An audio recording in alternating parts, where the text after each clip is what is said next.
Though Dave Chappelle typically keeps his stand-up shows under tight wraps, on Monday, he posted a brief 5-minute video to his Instagram of him talking about all the controversy that arose after Netflix aired his recent comedy special, The Closer, which heavily mocked elements of the LGBTQ community over its stranglehold on. At one point, Chappelle mentioned a documentary he created during the pandemic that he says was blacklisted by various film festivals after his special aired. This film that I made was invited to every film festival in the United States, and some of those invitations I accepted. When this controversy came out about The Closer, they began disinviting me from these film festivals, Chappelle claimed.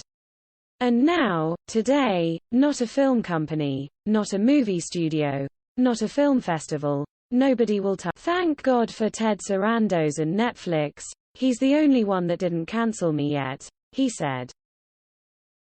The cancellation has not and will not stop Dave Chappelle, who told his audience that he will be airing the documentary in 10 cities.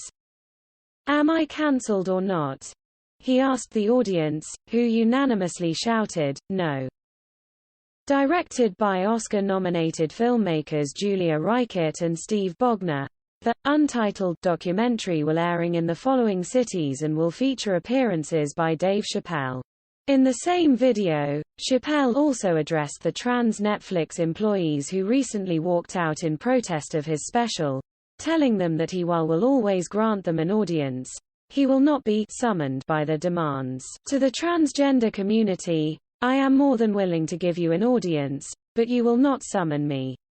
I am not bending to anybody's demands. And if you want to meet with me, I'd be more than willing to, but I have some conditions. First of all, you cannot come if you have not watched my special from beginning to end.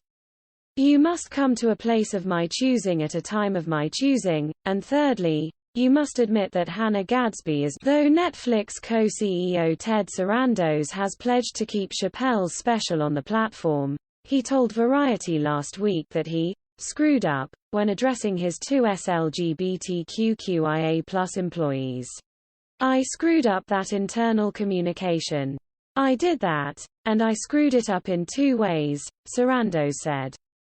First and foremost, I should have led with a lot more humanity. I had a group of employees who were definitely feeling pain and hurt from a decision we made, he added.